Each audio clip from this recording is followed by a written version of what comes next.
Please welcome Mike De Los Santos, owner of Mike D's Barbecue Smokehouse.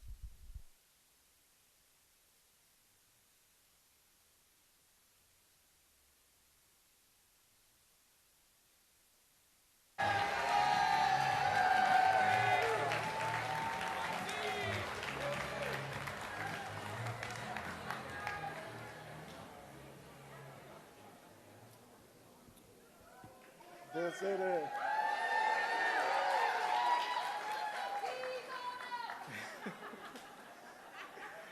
How's everybody doing? It's great to see all these people all these people who are here to hear me talk. So I appreciate that. That's all right. So my name is Mike De Los Santos, the owner of Mike D's Barbecue, a small community restaurant and barbecue shop in East Durham.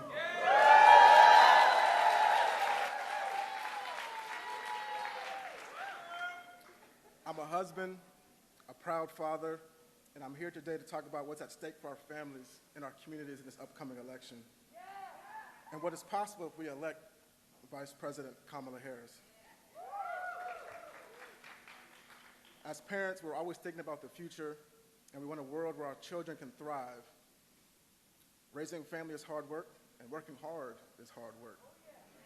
Doing both can feel impossible, and we need leaders that understand that, and that's why electing Kamala Harris is so important.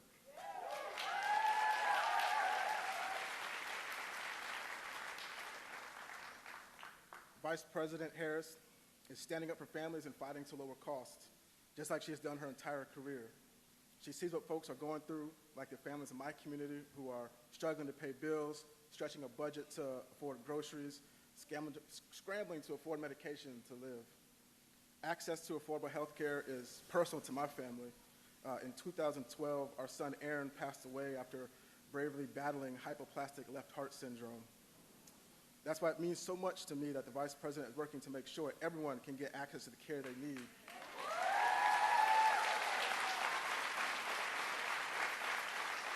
No matter what their income is. She's working to lower prescription drug costs, which make a huge difference for people across this country and North Carolina. At Mike D's, we're all about community. From our customers to the folks on staff who came in early today so I could be here, come by at 4 o'clock for dinner.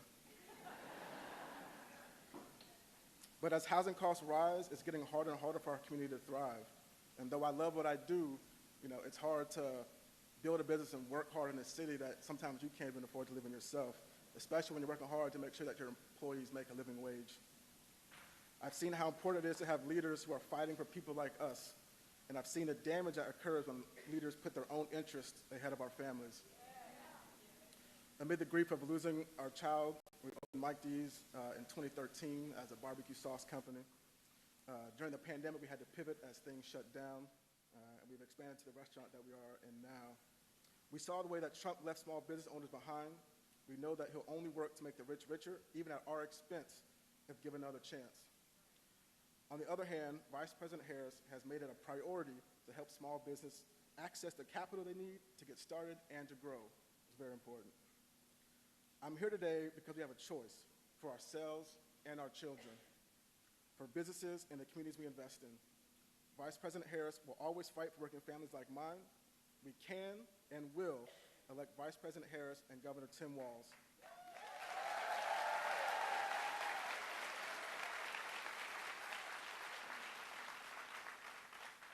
It is my honor to introduce the next President of the United States, Kamala Harris.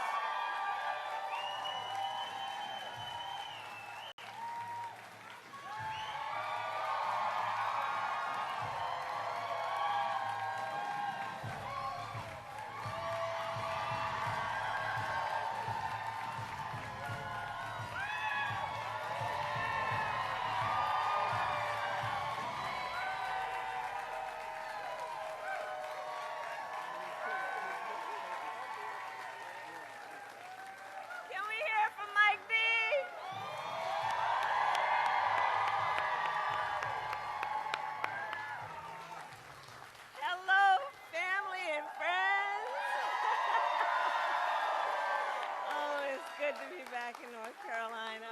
Oh, it's good to see everyone.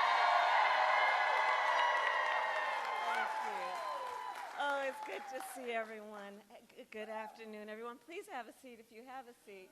Please have a seat. Mike D, so Mike D's Barbecue. Let me tell you one of the biggest fans of Mike D's Barbecue. My husband, Doug Emhoff.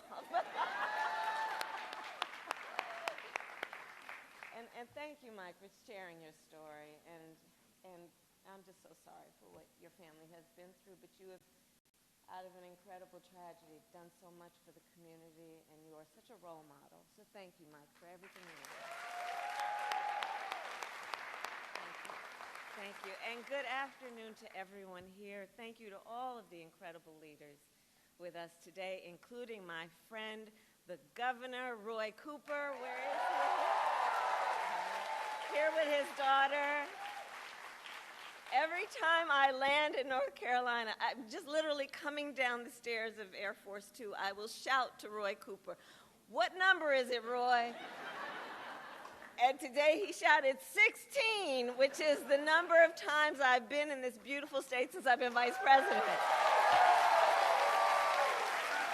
Every time. I want to thank your next governor, Attorney General Josh Stein.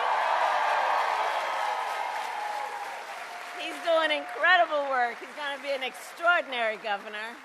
Representatives Adam, Manning, Foushee, and Nickel, thank you all for your support, for your friendship, for your leadership. Chair Thomas of the Wake County Board of Commissioners, thank you for all that you do. And to all the leaders that are here today, including the students and instructors here at Wake Tech North. Thank you. Thank you. So thank you all. So listen, this election, I do strongly believe, is about two very different visions for our nation. One, ours, focused on the future, and the other, focused on the past. We see that contrast clearly in many ways, including when it comes to how we think about the economy. So our country has come a long way since President Biden and I took office. At that time, we sadly remember the millions of Americans that were out of work. We were facing one of the worst economic crises in modern history.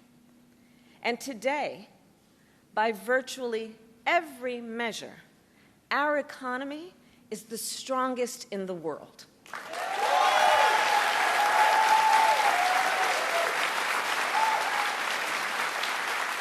We have created 16 million new jobs. We've made historic investments in infrastructure, in chips manufacturing, in clean energy. And new numbers this week alone show that inflation is down under 3%.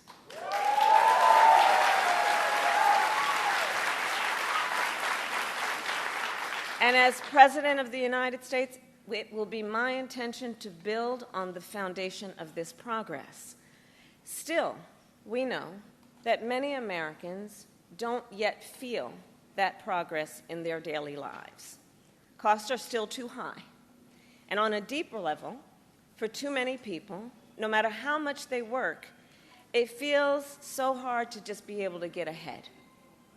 As president, I will be laser focused on creating opportunities for the middle class that advance their economic security, stability, and dignity. Together, we will build what I call an opportunity economy. An opportunity economy. An economy where everyone can compete and have a real chance to succeed. Everyone, regardless of who they are or where they start, has an opportunity to build wealth for themselves and their children, and where we remove the barriers to opportunity so anyone who wants to start a business or advance their career can access the tools and the resources that are necessary to do so.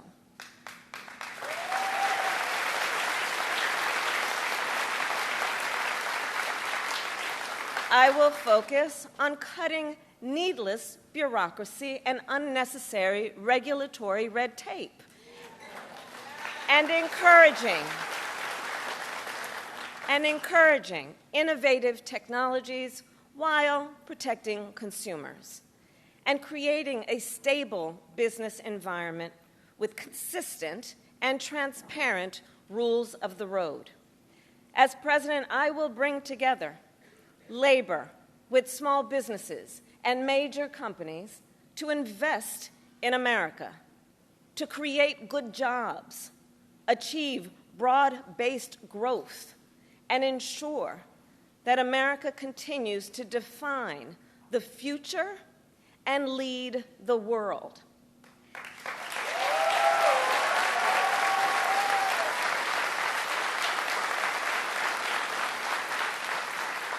And key to creating this opportunity economy is building up our middle class. It is essential. The middle class is one of America's greatest strengths. And to protect it, then, we must defend basic principles, such as your salary should be enough to provide you and your family with a good quality of life.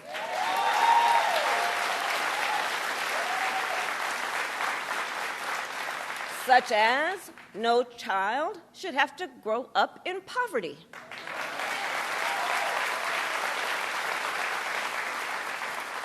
Such as after years of hard work, you should be able to retire with dignity. And you should be able to join a union if you choose. Building up the middle class will be a defining goal of my presidency, because I strongly believe when the middle class is strong, America is strong.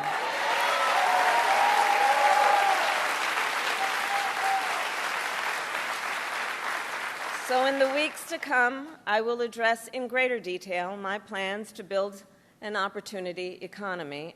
And today, I will focus on one element that's on the minds of many Americans as they pay their bills at the kitchen table or walk the aisles of a grocery store.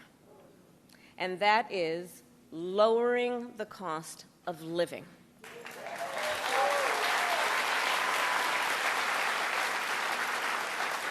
So every day across our nation, families talk about their plans for the future, their ambitions, their aspirations for themselves, for their children. And they talk about how they're going to be able to actually achieve them financially. Because look, the bills add up. Food, rent, gas, back-to-school clothes, prescription medication. After all that, for many families, there's not much left at the end of the month. I grew up in a middle-class household. For most of my childhood, we were renters. My mother saved for well over a decade to buy a home. I was a teenager when that day finally came, and I can remember so well how excited she was.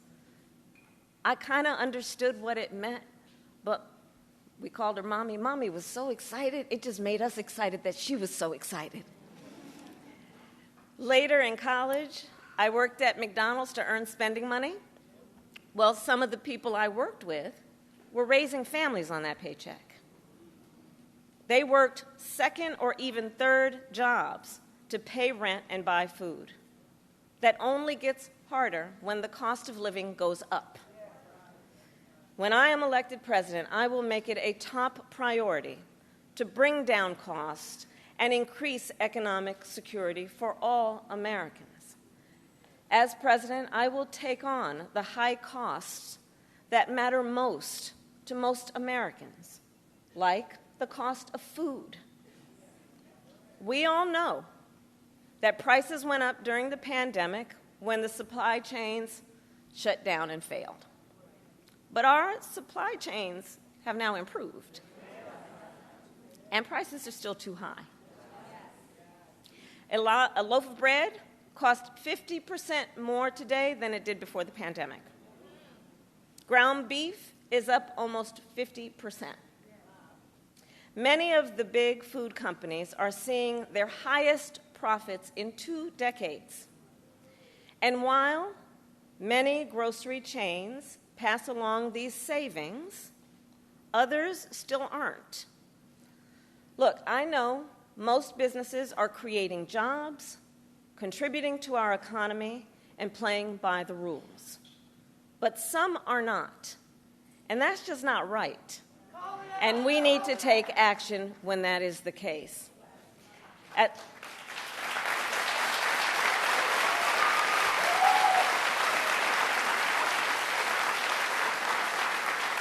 As Attorney General in California, I went after companies that illegally increased prices, including wholesalers that inflated the price of prescription medication, and companies that conspired with competitors to keep prices of electronics high. I won more than $1 billion for consumers.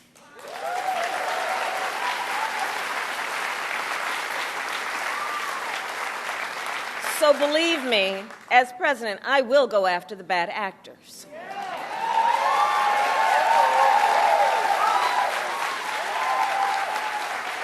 And I will work to pass the first ever federal ban on price gouging on food. My plan will include new penalties for opportunistic companies that exploit crises and break the rules, and we will support smaller food businesses that are trying to play by the rules and get ahead.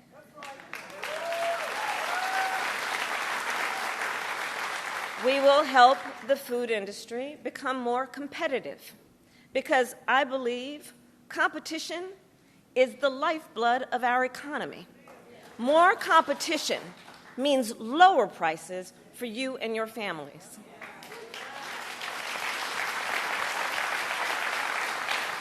Now compare what Donald Trump plans to do.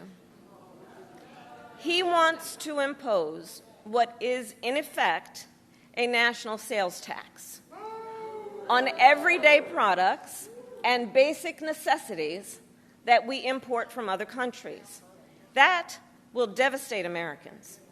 It will mean higher prices on just about every one of your daily needs. A Trump tax on gas, a Trump tax on food, a Trump tax on clothing, a Trump tax on over-the-counter medication. And you know, economists have done the math. Donald Trump's plan would cost a typical family $3,900 a year. At this moment, when everyday prices are too high, he will make them even higher. As president, I'll take on the issue of the cost of health care. As Attorney General, I took on insurance companies and Big Pharma and got them to lower their prices. And together with President Biden, we've gone even further. We capped the price of insulin at $35 a month, and the total cost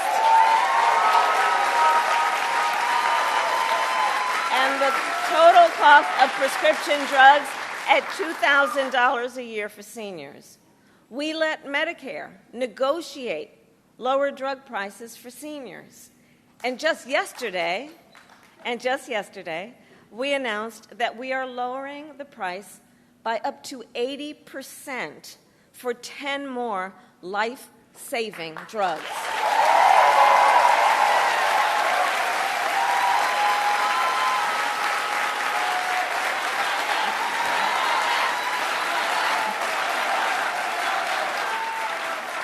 And I pledge to continue this progress. I'll lower the cost of insulin and prescription drugs for everyone with your support, not only our seniors. And demand transparency from the middlemen who operate between Big Pharma and the insurance companies who use opaque practices to raise your drug prices and profit off your need for medicine. 2 months ago, I announced that medical debt will no longer be used against your credit score.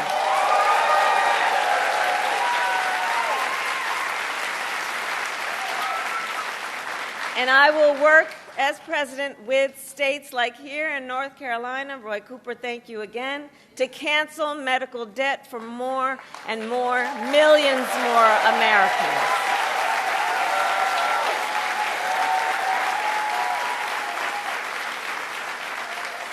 As for Donald Trump, well, he wants to repeal the Affordable Care Act, which 45 million Americans rely on. 45 million Americans rely on it for health care. That would take us back to a time when insurance companies could deny people with pre-existing conditions. We all remember what that was. And we're not going back. We're not going back.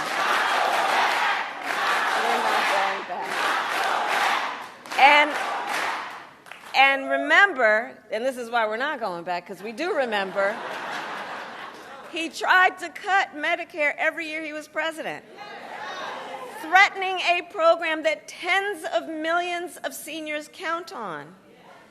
And according to his Project 2025 agenda, he intends to undo our work to bring down prescription drugs, the cost of prescription drugs, and insulin costs. Well, we've come too far to let that happen.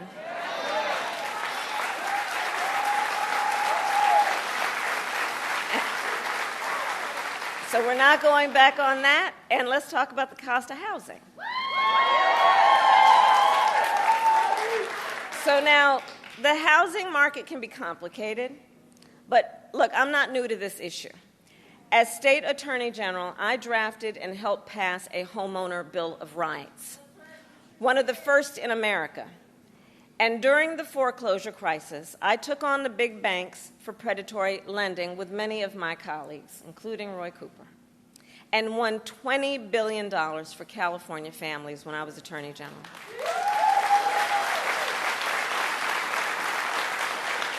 So I know how to fight for people who are being exploited in the housing market. And I know what home ownership means. It's more than a financial transaction. It's so much more than that. It's more than a house. Home ownership and what that means, it's a symbol of the pride that comes with hard work. It's financial security. It represents what you will be able to do for your children.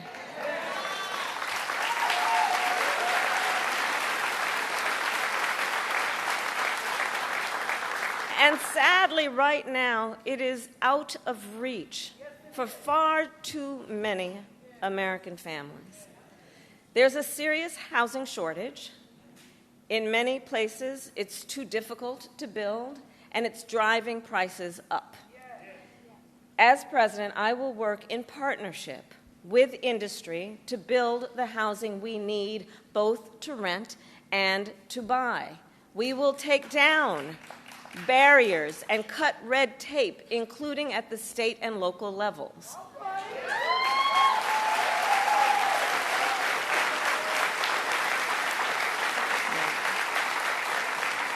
And by the end of my first term, we will end America's housing shortage by building 3 million new homes and rentals that are affordable for the middle class. And we will do that together. We will do that together.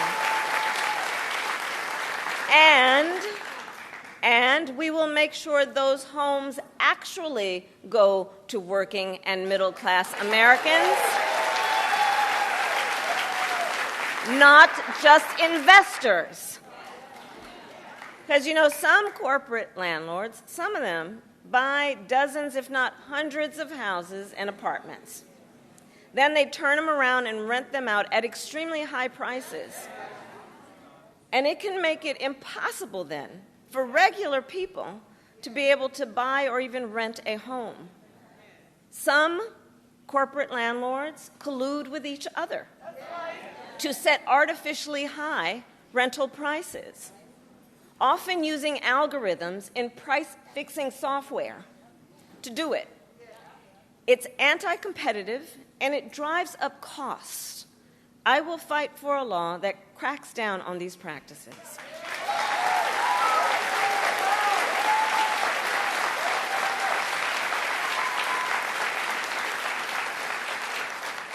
We also know that as the price of housing has gone up, the size of down payments have gone up as well.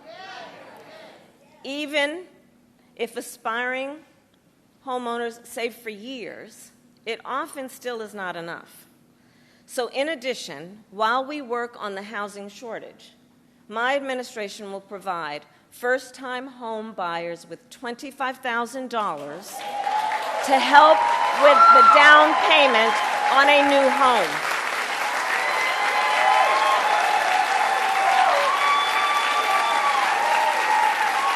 We can do this. We can do this.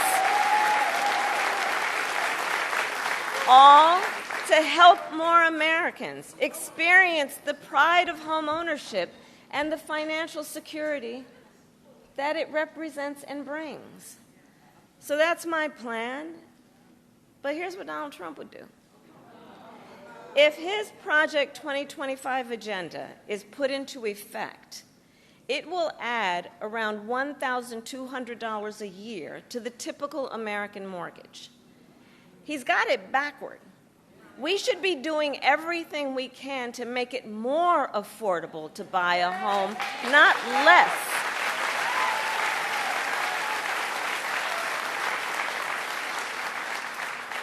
Finally, there's one more way I will help families deal with rising costs, and that's by letting you keep more of your hard-earned money.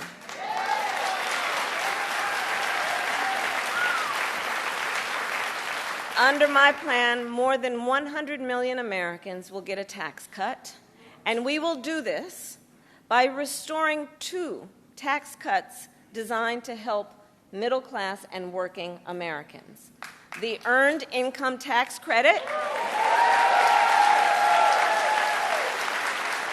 and the Child Tax Credit.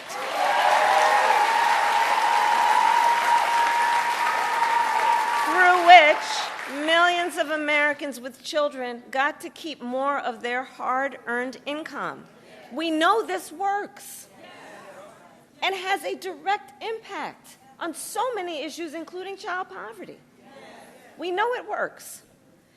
So as president, I'll not only restore that tax cut, but expand it. We will provide $6,000 in tax relief to families during the first year of a child's life. Now think what that means. Think what that means. That is a vital, vital year of critical development of a child. And the cost can really add up, especially for young parents who need to buy diapers and clothes and a car seat and so much else. And we will do this while reducing the deficit. Compare my plan with what Donald Trump intends to do.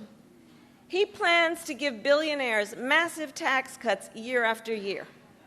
And he plans to cut corporate taxes by over $1 trillion, even as they pull in record profits. And that's on top of the $2 trillion tax cut he already signed into law when he was president, which, by the way, overwhelmingly went to the wealthiest Americans and corporations and exploded the national deficit. You know, I think that if you want to know who someone cares about, look who they fight for. Look who they fight for.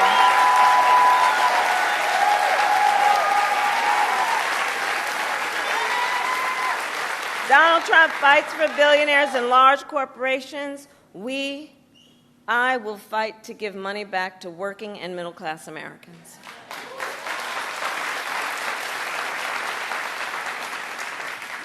So I'll end with this. 2 days ago, Donald Trump was here in North Carolina. He said he was going to talk about the economy. I think you all watched. You know what I'm about to say. But he offered no serious plans to reduce costs for middle-class families. No plan to expand access to housing or health care. And that, actually, I think for most of us, was not surprising. Because we already know his plans. We know the Project 2025 agenda. So there's a choice in this election. Donald Trump's plans to devastate the middle class, punish working people, and make the cost of living go up for millions of Americans. And on the other hand, when I'm elected president, what we will do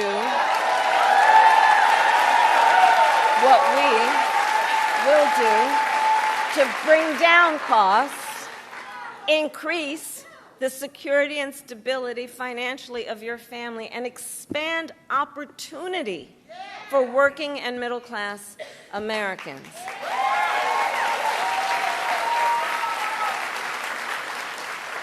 So now is the time to chart a new way forward. Now is the time to chart a new way forward, to build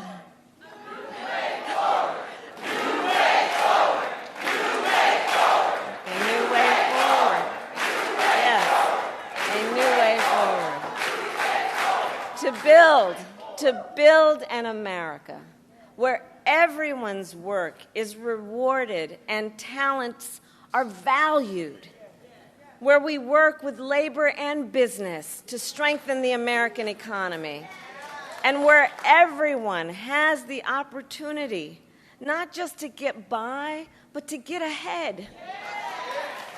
So I thank you, North Carolina. We're going to get this done. And with your help, God bless you, and God bless the United States of America. God bless you.